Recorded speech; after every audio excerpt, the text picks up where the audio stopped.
Hi friends, నేను మీ టిఆర్కే. ఈరోజు మనం ఒక రెండు సినిమాల గురించి మాట్లాడుకోబోతున్నాము. మన ఛానల్లో ఆల్రెడీ మనం రివ్యూ ఉంటుంది అనేసి రెండు సినిమాల గురించి చెప్పుకోవడం జరిగింది. అయితే మొన్న 31st నాడు మాస్ జాతర, మళ్ళా బాహుబలి ది ఎపిక్ సినిమాలు రెండు రిలీజ్ అయ్యాయి అనమాట. రెండు సినిమాల గురించి మనము మాట్లాడుకోబోయే ముందు మన ఛానల్ని చూస్తున్న మిత్రులు ఇప్పటి వరకు సబ్స్క్రైబ్ చేసుకోకుంటే మాత్రం సబ్స్క్రైబ్ చేసుకోండి, షేర్ చేయండి, లైక్ చేయండి, బెల్ ఐకాన్ని నొక్కడం మాత్రం మర్చిపోకండి. ఓకే, ఇప్పుడు మనం మొదటగా మాస్ జాతర గురించి మాట్లాడుకుందాం. మాస్ జాతర సినిమాలో రవితేజ హీరో. అయితే ఈ సినిమాలో రవితేజ ఒక ఆర్పిఎఫ్ అంటే రైల్వే పోలీస్ గా నటించిండు. అయితే ఆయన వరంగల్ నుండి డైరెక్ట్ వైజాగ్ వెళ్ళిపోతుంది కథ. అయితే ఆ వైజాగ్ లో ఏంటంటే ఒక గ్రామంలో ప్రజలు గంజాయిని, మన వరి పొలం ఎట్లయితే పండిస్తామో ఆ రకంగా గంజాయిని పండిస్తూ ఉంటారు. వాళ్ళ దగ్గర నుంచి ఒక విలన్ అవి తీసుకొని అవి కొనుక్కొని కలకత్తా బెంగాల్కు సరఫరా చేస్తూ ఉంటాడు అనమాట. ఇక్కడ ఏంటంటే చెప్పుకోదగ్గగా రవితేజ ఒక పోలీసు తన డ్యూటీ తాను చేస్తే, ఎవరి డ్యూటీ వాళ్ళు చేసుకుంటే వేరే వాళ్ళకి ప్రాబ్లం ఉండదు. ఇక్కడ ఏంటంటే పోలీసులు వాళ్ళతోని ఆ విలన్లతోని కుమ్మక్కయ్యి మాఫియాను ఇంకా పెంచి పోషిస్తూ ఉంటారు అనమాట. ఆ టైంలో అనుకోని ఒక సంఘటన జరుగుతుంది ఆ పోలీస్ కుటుంబంలో. అప్పుడు ఆ పోలీస్ రియలైజ్ అవుతాడు. అయిన తర్వాత ఎలా ఉంటుంది అనేది సినిమా చూస్తే మీకు అర్థం అవుతుంది.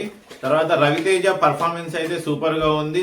శ్రీలీలను మాత్రం హీరోయిన్ గా పెట్టారు. ఆ హీరోయిన్ మనం ఇది వరకు అంటే మన సినిమాలు 2010 దానికంటే 15 ముందు ఉండేటివి. ఆ రకంగానే హీరోయిన్ ఏ రకంగా చూపించాలో ఆ రకంగానే చూపించారు. అంతేగాని ఒక హీరోయిన్ ఉండాలి సినిమాలో కాబట్టి సినిమాలో హీరోయిన్ ఉంచారు, గంతే, ఇంకేం లేదు. సాంగ్స్ విషయానికి వస్తే 1-2 సాంగ్స్ సూపర్ గా ఉన్నవి. మిగతా సాంగ్స్ ఇంకా ఎక్స్పెక్టేషన్ తోని మనం సినిమాకి వెళ్తే మాత్రం బోర్ ఫీల్ అవ్వాల్సిందే సాంగ్స్ విషయంలో. తర్వాత ఫైటింగ్స్ అయితే 2 సూపర్ గా ఉన్నాయి. ఇంటర్వెల్ కు ముందు, తర్వాత క్లైమాక్స్ లో ఒకటి చాలా బాగుంది. తర్వాత వన్ మ్యాన్ షో లాగా ఉంది రవితేజ పర్ఫార్మెన్స్. సినిమా మొత్తం తన భుజ స్కంధాల మీద ఎత్తుకొని అయితే సినిమాను నడిపించిండు.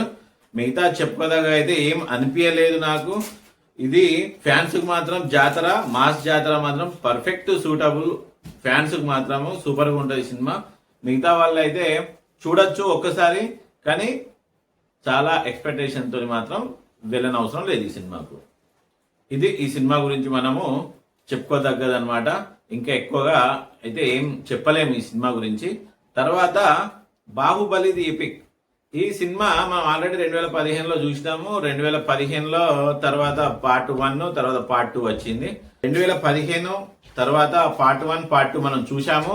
అయితే ఈ సినిమా వచ్చి దాదాపు 10 సంవత్సరాలు అయిన సందర్భంగా రాజమౌళి గారు అయితే ఈ సినిమాని మళ్ళొకసారి చూపించాలన్న ఉద్దేశంతో ది ఎపిక్ గా మనం ముందుకు తీసుకొచ్చిండు. అది ఏంటంటే పార్ట్ 1, పార్ట్ 2 అవి 2 భాగాల్లోకి వెళ్ళి మెయిన్ మంచి సీన్స్ ఉంటాయి కదా, అవి సీక్వెల్ గా అంటే ఆ స్టోరీకి అనుసంధానంగా ఉన్న విధంగా ఆ ఎడిటింగ్ అయితే చేశారు. అది చాలా బాగుంది. ఇంటర్వెల్ లాగా అయితే హైలైట్. ఇంటర్వెల్ తర్వాత కొద్దిగా బోర్ ఫీల్ అవుతాము. తర్వాత ఫైనల్ గా ఎట్లా మనం ఆ సినిమా చూసున్నాం కాబట్టి ఫైనల్ ఎపిసోడ్ బాగానే ఉంది. తర్వాత సినిమా నిడివి మాత్రం 3 hours. అది కొద్దిగా ఎక్కువైంది అనిపించింది నాకైతే. కొద్దిగా కొన్ని తీసేస్తే బాగుండు. తర్వాత క్రితం సినిమా కాబట్టి అప్పుడు పిల్లలు చిన్నగా ఉండొచ్చు. ఆ పిల్లలు ఇప్పుడైతే పెద్దగా పెరిగారు కాబట్టి ఆ పిల్లలకు ఇప్పుడైతే సినిమా కొత్తగా చాలా సూపర్ గా ఉంటది. వాళ్ళు అయితే ఆ సినిమాని ఎంజాయ్ చేస్తారు. ఒక మన టాలీవుడ్ సినిమాను హాలీవుడ్ రేంజ్ లో ఒక ప్రపంచ స్థాయికి తీసుకెళ్లిన సినిమా ఇది. చూస్తూ ఉంటే మాత్రం ఆ ఫీల్ మాత్రం అలానే ఉంది. సినిమా మాత్రం మనం ఎంత సూపర్ డూపర్ హిట్ అదే విధంగా సినిమా ఇప్పుడు చూస్తున్నా కానీ అదే ఫీల్ గుడ్ ఉంటుంది. ఇది మనం ఎన్నిసార్లు చూసినా నో ప్రాబ్లం. ఎందుకంటే ఆ కళాఖండము బాహుబలి చాలా బాగుంటది. అది అందరికి తెలిసిన ముచ్చటే. కాబట్టి ఇప్పుడు మనం మాస్ జాతర బాహుబలికి రెండింటిని ఈక్వల్ గా మనం చూడలేము. ఎందుకంటే బాహుబలి ఒక చారిత్రాత్మకమైన సినిమా, అది దాని గురించి ప్రపంచ స్థాయికి చెప్పుకోదగ్గ స్థాయిలో ఉన్న సినిమా అది. మాస్ జాతర అనేది మన లోకల్ జాతర లెక్కనే ఉంది. అది ఫ్యాన్స్ కు మాత్రమే జాతర, మిగతా వాళ్ళకైతే జాతర కాకపోవచ్చు, కానీ ఒక్కసారి చూడవచ్చు. Okay friends, thank you.